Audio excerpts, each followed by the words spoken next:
বিশ্ববিদ্যালয়ের ছাত্রদের জন্য নিরাপদ পানির ব্যবস্থা করা ফিল্টারগুলো ভেঙে ফেলেছে ছাত্রলীগের দোসররা। ঢাকা বিশ্ববিদ্যালয়ে গতকাল রাত ২টা থেকে উত্তাল হয়ে উঠেছে হঠাৎ করে। কেন?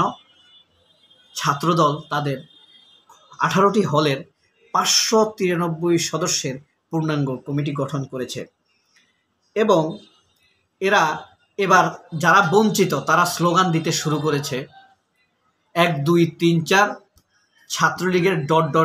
মার। এটা একটা খারাপ কথা, এ কারণে ভিডিওর সামনে এটা বললাম না, ভিডিওর ক্ষতি হয়, ভিডিওর মান কমে যায়, ভিডিও মানুষের কাছে বেশি ছড়ায় না। যাই হোক, এখন এরা যে তারেক রহমানের বিরুদ্ধে, ছাত্রদলের বিরুদ্ধে ভয়ঙ্কর স্লোগান দিচ্ছে ঢাকা ইউনিভার্সিটিতে, এটা কি তারেক রহমানের সম্মান বেড়েছে? বাড়েনি। আবার কি করছে, যারা ছাত্রদলের কমিটি করেছে অর্থাৎ কেন্দ্র, রাকিব এবং নাসির, এখন পর্যন্ত আজকে সকাল পর্যন্ত ২৫ জনের খোঁজ পাওয়া গিয়েছে তারা অতীতে ছাত্রলীগ করত, আর বিকাল ৪টা পর্যন্ত ৫টা পর্যন্ত খোঁজ পাওয়া গিয়েছে ৫৫ জন যারা ছাত্রলীগ করত, ছাত্রলীগের কমিটিতে ছিল, তাদের পরিচয় পাওয়া গেছে। এখন তারা ছাত্রদল করবে এখন থেকে। এই লোকগুলো সারাটা জীবন তারেক রহমানের ইমেজকে নষ্ট করবে, ঠিক যেভাবে ছাত্রলীগের ইমেজ নষ্ট করেছে, শেখ হাসিনার ইমেজ নষ্ট করেছে। এটি হলো একটি সমস্যা। আরেকটি সমস্যা হলো, এরা যারা পদ পেয়েছে তারা শিবির বলে গালি দিচ্ছে যারা প্রতিবাদ করছে, অর্থাৎ যারা পদ পায়নি তাদেরকে শিবির বলে গালি দিচ্ছে, আর যারা পদ পায়নি তারা কমিটির লোকদেরকে লীগ বলে গালি দিচ্ছে। এখন তাহলে এক শ্রেণী যারা পদ পেয়েছে তারা হলো ছাত্রলীগ, আর যারা পদ পায়নি তারা হলো শিবির, অর্থাৎ যারা প্রতিবাদ করেছে তারা শিবির, আর যারা প্রতিবাদ করছে না তারা ছাত্রলীগ। তাহলে ছাত্রদল কোথায়? ছাত্রদলের ভিতরে ছাত্রদল কোথায়? আপনাদের কাছে প্রশ্ন। এক পক্ষ তো শিবির হয়ে গেল, আরেক পক্ষ কি হয়ে গেল? লীগ হয়ে গেল। তাহলে এখানে কোনো ছাত্রদল নেই। এই কারণেই ছাত্রদলের লোকেরা যখন জামায়াতকে গালি দেয় তখন লীগের স্টাইলে গালি দেয়, আবার যখন লীগকে গালি দেয় তখন শিবির স্টাইলে গালি দেয়, নিজের কোনো কথা থাকে না। তো ছাত্রদলে যারা বঞ্চিত তারা শিবির, এবং ছাত্রদলে যারা পদ পায় তারা লীগ।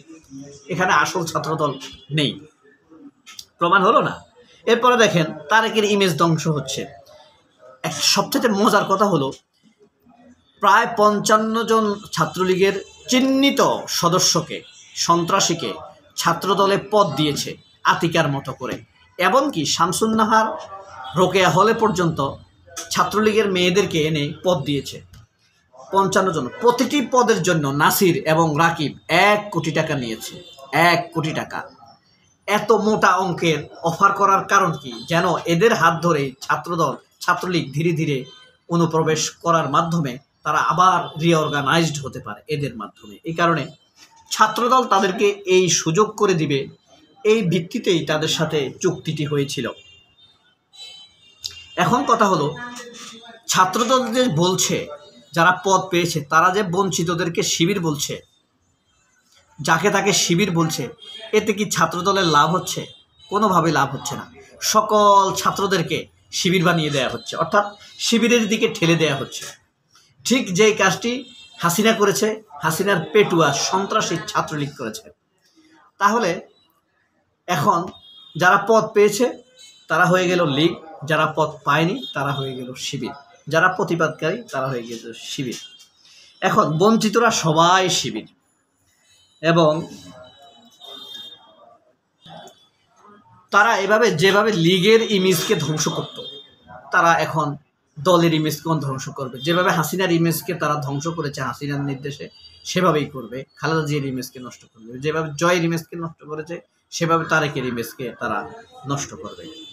আর পদবঞ্চিতরা যেই ব্যবহার দেখিয়েছে তাও কিন্তু কোনো শিষ্টাচারের মধ্যে পড়ে না। বাংলাদেশের একটি শ্রেষ্ঠ বিদ্যাপীঠে পড়াশোনা করে তারা বলছে ১ ২ ৩ ৪ ছাত্রদলের গোয়ামার, পুটকিমার। এটা কোনো ভাষা ভাই? এটা কোনো ল্যাঙ্গুয়েজ হতে পারে না।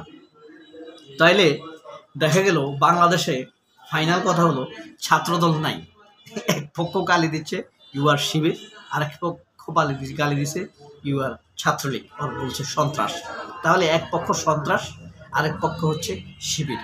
আসলে এখানে ছাত্র লীগের চালে, তাহলে কি আমরা ধরে নিব শিবির ছাত্রদল লীগের চালের কাছে ধরা খেয়ে গেল?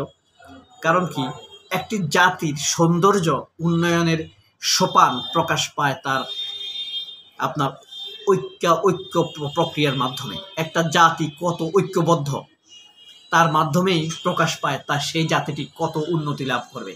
কিন্তু এখন দেখা যাচ্ছে বামরা এক ধরনের আচরণ করছে, বামরা তাদের মধ্যে ফাটল ধরিয়ে রাখছে, ছাত্রদলের নিজেদের মধ্যে ঐক্য নাই, আর শিবিরের সাথে ঐক্য করবে কি?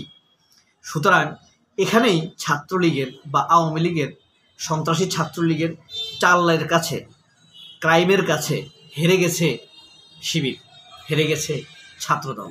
কারণ তাদের মধ্যে অলরেডি বিভাজনের বীজ বপন করা হয়ে গিয়েছে। এই বিভাজন থেকে তাদেরকে মুক্তি দিবে কে?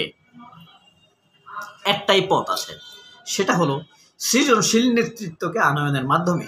যারা কারেন্ট ছাত্রলীগ অর্থাৎ রানিং ছাত্র, রাকিব তো আমার সমান, এখনো সে ছাত্রদলের সভাপতি, নাসির আমার 1 বছরের ছোট, ঠিক আছে, কিন্তু তাই বলে একটা আপনার 37, 38, 40 বছরের একটা লোক ছাত্রদলের সেক্রেটারি থাকবে? এটা পসিবল? নারায়ণগঞ্জের ছাত্রদলের সভাপতির বয়স ভাই 43 বছর, আমার 3 বছরের বড়।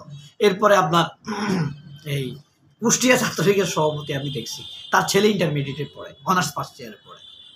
তাহলে এটা কি হয়? হয় না। এগুলোকে বাদ দিয়ে চলমান ছাত্রদেরকে এনে ছাত্রদের পালস পিটিশন বুঝতে হবে, তাদেরকে মিষ্টি দিতে হবে, তাদের সমস্যাগুলো জানতে হবে, তাদের সমস্যাগুলো সমাধানের ব্যবস্থা করতে হবে। তাহলেই কেবল আপনি ছাত্রদের সাথে মিশতে পারবেন, ছাত্রদের উন্নয়নে আপনি ভূমিকা রাখতে পারবেন। ছাত্রদের সমস্যা যদি সমাধান করতে হয়, আপনি তো ছাত্রদের সমস্যাটা জানতে হবে, তাদের সাথে মিশতে হবে, তাহলে না আপনি ছাত্রদের সমস্যাটা জানতে হবে। এখন আপনি পারিবারিক সমস্যার সমাধান করবেন, আপনার বাচ্চা আছে, বউ আছে 3-4টা, এখন এদের সমস্যার সমাধান করবেন নাকি আপনি ছাত্রদের সমস্যার সমাধান করবেন? কোন দিকে আপনি নজর দিবেন? এখন তো আপনার জীবন অস্থির হয়ে যেতে পারে।